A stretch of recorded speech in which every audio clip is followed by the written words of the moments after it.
Aries, maging alerto ka sa mga sasakyan sa lansangan ngayong araw, at ganoon din sa pagmamaneho kung may masakit sa katawan ay huwag nang matagal sa lansangan at huwag nang magmaneho. At maging maunawain sa mga kapamilya nang walang maging tampuhan, signos na pahiwatig ng liwanag ng buwan. Taurus, dapat ay maging maingat ka sa mga pagbubuhat ng mabibigat para sa iyong kalusugan ngayong araw, at maging mahaba ang pasensya sa buong araw, para hindi ka mapasok sa hindi mo rin gugustuhin na sitwasyon, signos na pahiwatig ng mga bituin. Gemini, dapat kang maging maunawain sa mga usapang pamilya, lalo na kung tungkol sa pera nang wala kang maging bad energy ngayong araw, at umiwas ka sa usapang may tuksuhan ng pagmamahalan, para makaiwas ka sa gusto ka lang pakinabangan, at suliranin ang maibibigay sa iyo, signos na pahiwatig ng liwanag ng buwan.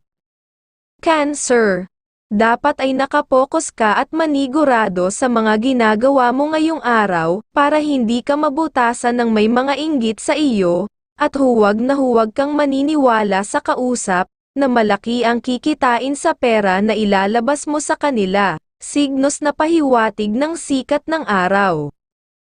Leo, umiwas ka muna sa malalaking tubig at matagal maligo sa gabi, para na rin sa iyong kalusugan nang walang maiipon na magpapahina sa katawan, at kung sa pagsakay-sakay ng sasakyan, ay maging maingat nang maiwasan pa rin masaktan ang katawan, signos na pahiwatig ng liwanag ng buwan.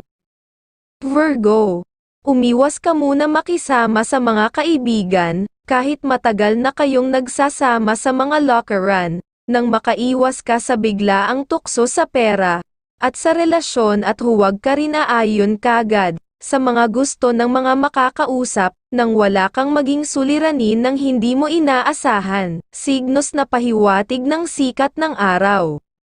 Libra, maging maingat ka sa lansangan lalo kung ikaw ay nag-iisa, o naglalakad ang maging alerto ang mag-iiwas sa iyo, sa suliranin sa kalusugan, at sa bagay na mahalaga sa iyo, signos na pahiwatig ng mga bituin.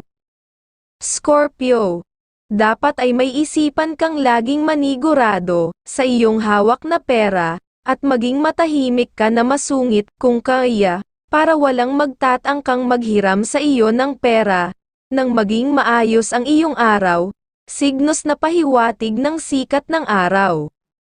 Sagittarius, ngayong araw ay dapat kang maging maingat kung ano ang ginagawang importante, nang hindi ka mapasok sa isang suliranin, na hindi mo aakalain, kaya maging masinop na wise ka, na huwag pahiram ng pahiram, signos na pahiwatig ng liwanag ng buwan. Capricorn, maging mahirap ka muna kausapin ngayong araw, dahil para makaiwas ka sa mga tao, na gusto lang ay pakinabang sa iyo, at umiwas ka rin sa may kahambugan magsalita, dahil kung makikisama ka, ay gastos talaga para sa iyo, signos na pahiwatig ng liwanag ng buwan.